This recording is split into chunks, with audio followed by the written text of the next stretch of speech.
Hello, Mcluvin News, President of Mcluvin News, independent president. And you know, it's funny, a lot of people come on my entire social media places, and I know a lot of them appreciate what I do.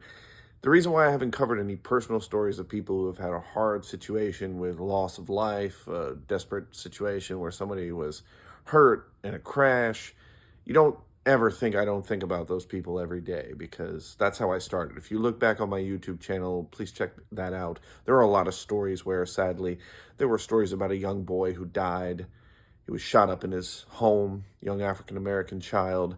There were stories about somebody died in a car crash, somebody a victim of a domestic dispute, a horrible crime of, a serial killer killing and eating people. There are some truly horrific situations.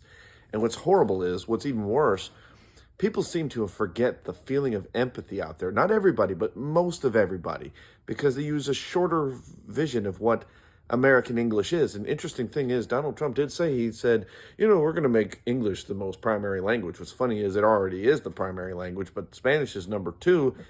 And it's such an important one, and I don't even know how to speak bilingual. Now, why am I up late at this hour? I got stood up. I drove a very long way to try to meet somebody after about a week's worth, and I won't mention a name because of privacy, but we bring back to the topic of where we stand in this world between men, women, transgenders, and all different people around the world trying to find a connection.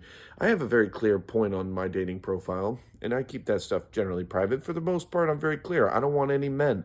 I'm only looking for, let's say, a female partner. I may be friendly with the LGBT community. I may be accepting of all people regardless of what they wear on their body, what they stand by, what's below the waist. Doesn't matter. For the kids and for the future, kids are growing up in a world right now. They haven't even stepped into that world, and they're already so self-obsessed with the social media world. I'm there trying to break the ice, break the reality, calm the nerves of so many parents who wonder what their kids are going to have to deal with the factor that their kids are already so obsessed with adult problems and adult issues. Talk about all the stress and the anxiety and the depression and the onset issues. Well, guess what? If you start speaking up and caring about other people and really connecting with people and replying and keeping in touch, you don't leave people feeling ghosted, for one. And a new age form of ghosting would be you start a connection with somebody, don't talk to them for a couple of days, or only choose to reply back when you feel like it if it's in your general interest. I call that selective ghosting.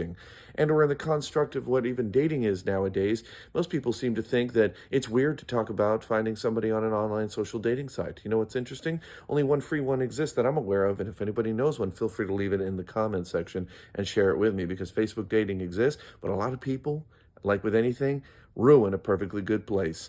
You could try to meet somebody local, but they wouldn't even be there to check back on the messages. You could drive to their location, like I've already done, and they'd waste your time.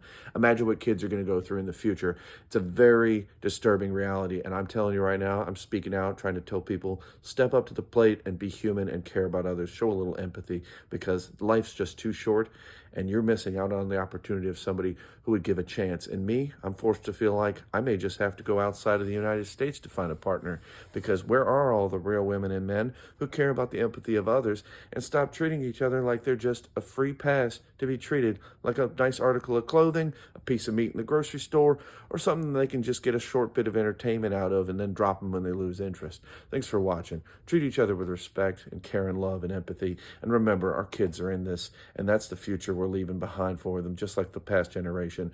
Mcluvin News, for the kids and for the present and for the future. Remember that. Without the present, there is no future.